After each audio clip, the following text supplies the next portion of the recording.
Can you give me 2 minutes just to change the batteries?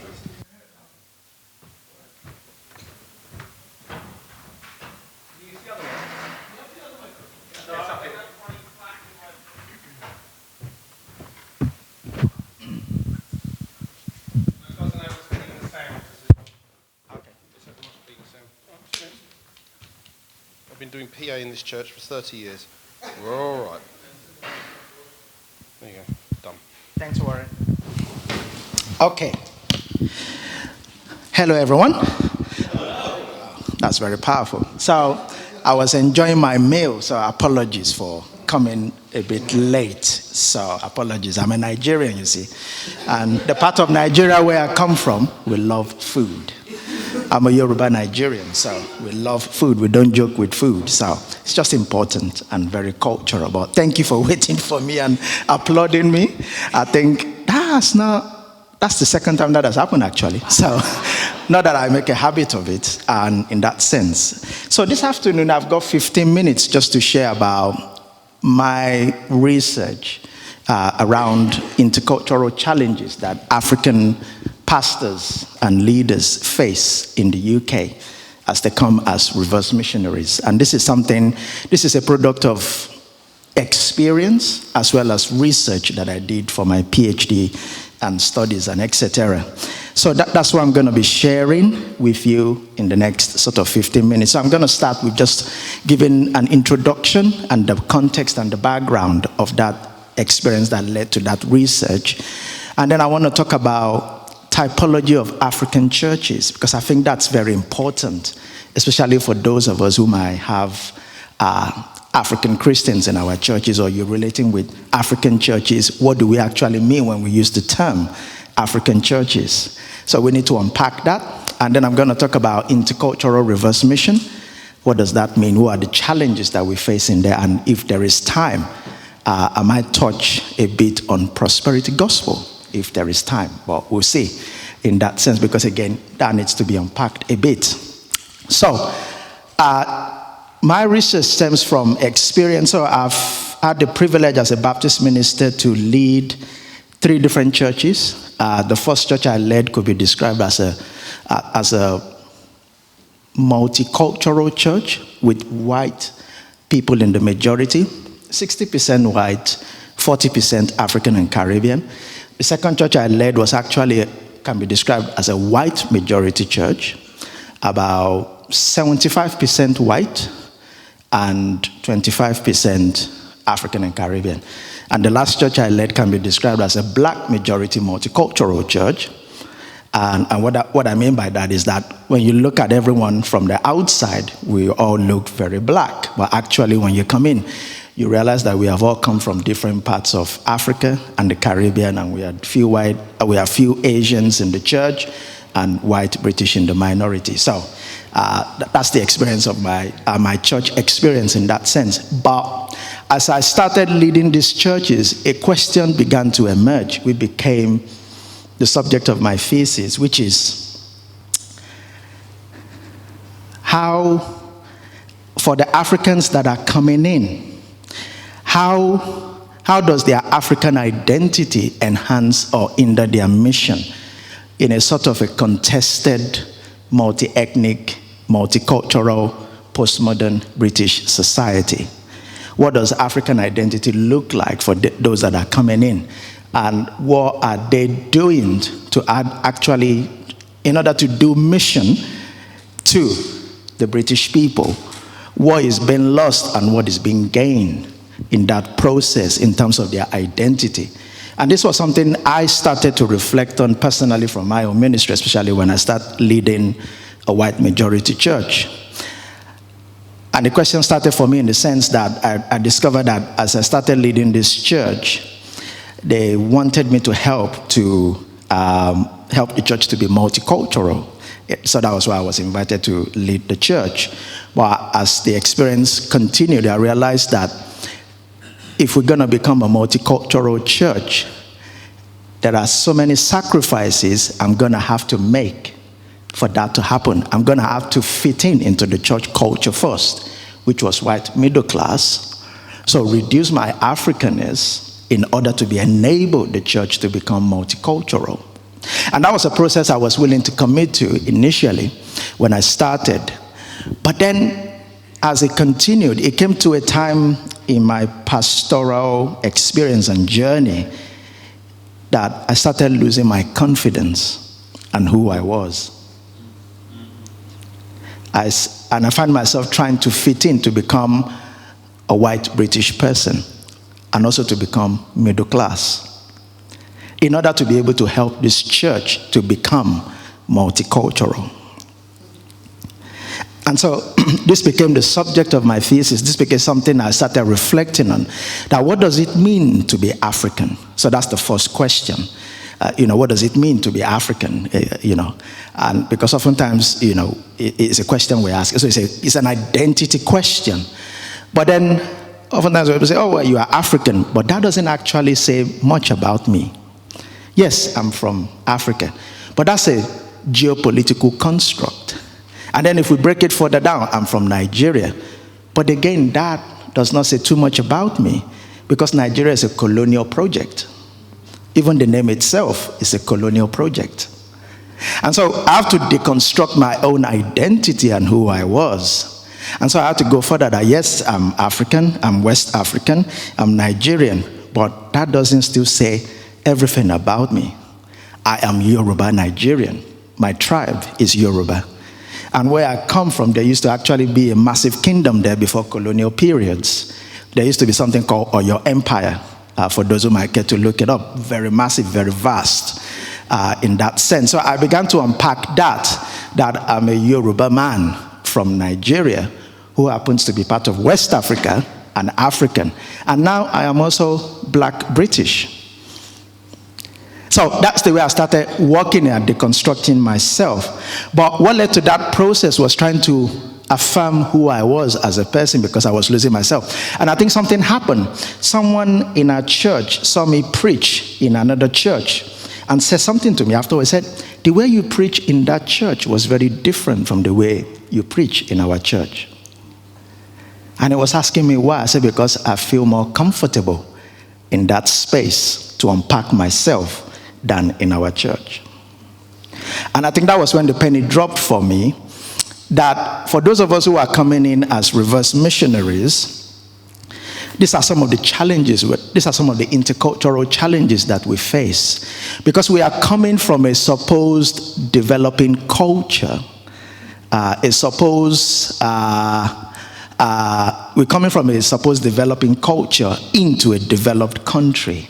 So we are missionaries from below. We are coming not because we have a full training experience. For those who are coming as reverse missionaries, we are coming as people whom God has sent but don't have all the bits sorted in those sense. There's no mission agency sending us. We are coming as individuals most of the time.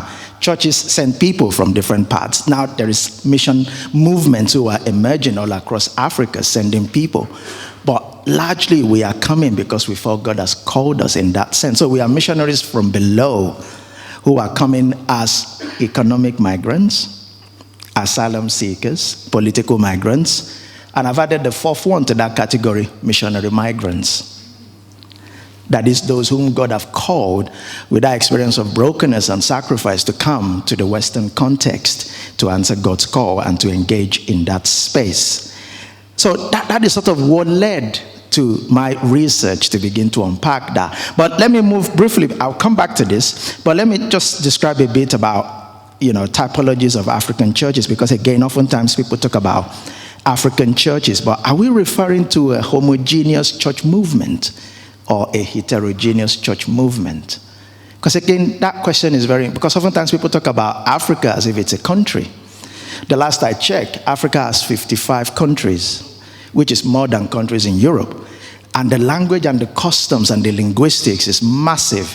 There are Francophone Africans. If you look at it from a colonized perspective, there are Francophone Africans, there are Lusophone Africans, there are Anglophone Africans, which simply means that there are Africans who can speak Portuguese, there are Africans who can speak French, there are Africans who can speak English and other European languages because of the way it's been colonized. There are Africans who can speak German because of the way Africa has been colonized in that sense.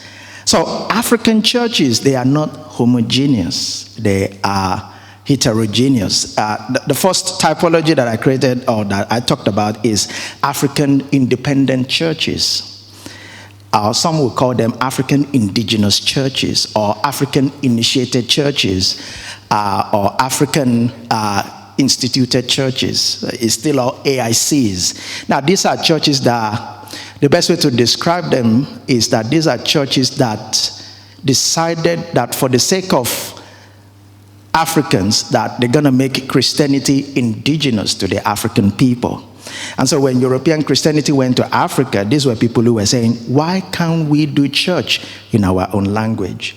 Why can't we use the African drums in the services? Why can't we wear African dress? This was a conversation that was happening in Africa during the European mission movements to Africa. These were questions that arose, and this group of church decided, we're going to start our own church with African leadership, wearing African dress, using African languages to do church. So they emerged and became African independent churches.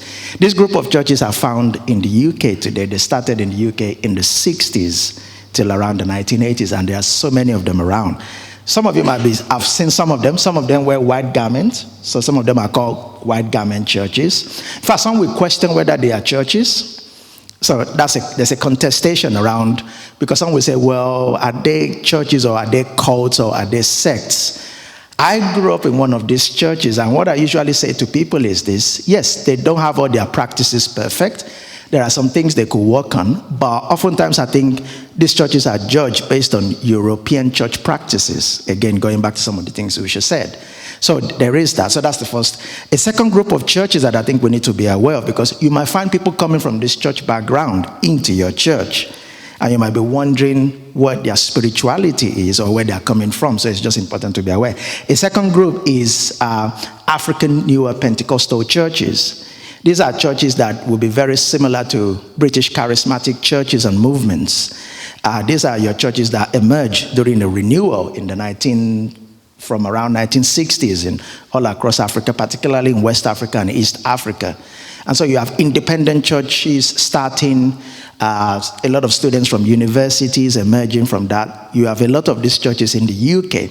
Actually, it's fair to say that when the media attention started turning to black majority churches from the 90s, part of it was because of this group of churches, because they were growing faster.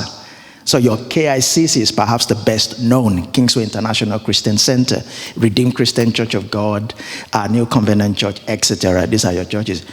A third category is African congregations within historic churches. So whether you look at Anglican, you look at Baptist, URC, Catholics, you have a lot of African congregations or African Christians attending. In fact, do you know that the Catholic Church in the United States and here import African priests and Asian priests to the UK? That's the way reverse mission actually happens within the Catholic stream. They import priests from these places to the UK in that sense. And some of the largest Catholic churches in these countries are actually black or Eastern European in that sense. So you have a lot of African Christians, African congregations dotted around in these different spaces. So it's important to tease that out, because it's not impossible you will find people coming from some of this background. Because sometimes what happens is this. People have said this to me: why is it that the African Christians in my church, they go to a Pentecostal church in the evening, or they go to another church somewhere else, or they might come to us in the morning or go somewhere else in the evening? I said it's because they're looking for an African fix. What do I mean by that? For many who are within our historic churches, yes, they love it. They come in because they love the spirituality, or they like the teaching, or they love everything. But something is still missing for them. And to complement that, they will find a black majority church to go to. Sometimes it's called a Pentecostal fix. Because for those who are in a Baptist or Church of England, they are looking for a black Pentecostal church to attend because of that. Because they felt something is still missing. And so they are moving around to find that somewhere else. And at times I've noticed some pastors don't understand that.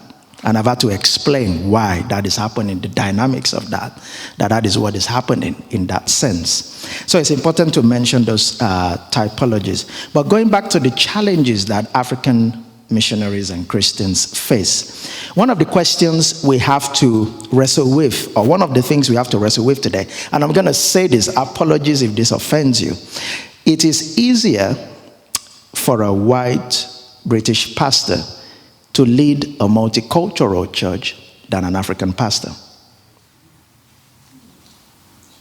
It is easier. And the reason why I said that is for several factors. One is the fact that we are coming from, as I said before, we are coming from a supposed, if you think about the way African has been conceived before, actually when missionaries went to Africa, there are different labels that were given to the continent: pagan, heathen, that was given to African religious movements. And so, for those who are coming, from Africa as reverse missionaries, as pastors, we are coming from a supposed underdeveloped to a developed setting. And so how can Africans who are religious, who come from a spiritual worldview, how can they lead and minister to Europeans who are brought up on enlightenment and rationalistic worldview? It's a question we have to wrestle with. How? And these are some of the tensions that I see and that I talked about in some of my research, that we are coming from a supposedly different worldview. And that worldview come to foreplay sometimes in leadership and how things are done. And so it comes. Also, the reason why I think it's challenging is because I was sharing in our group that some of the churches I've led, and I've seen some of my friends led, where they've been the first African pastor to lead it, in that sense, there's been white flight, where people have gradually moved. I've experienced it. I remember my church, the church that I was leading, I was white majority. Not long after I started, many of the white folks started leaving. But what is interesting is that no one actually said, Israel, we are leaving because you're now the leader. What most people said is, we're leaving because we're just moving out of London, or we're leaving because there is a church near us. We're leaving because, well, I couldn't but help wonder. So I was left in this maze thinking, why are people leaving? And I've had other friends who have gone through similar experience who don't know why people were leaving. But people left. And so there is still a question that, can white British churches accept African leadership?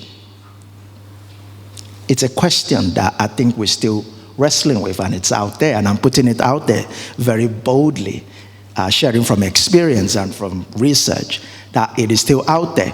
The late Joel Edwards, who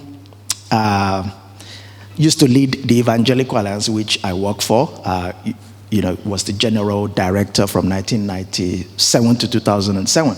He passed away 2 years ago.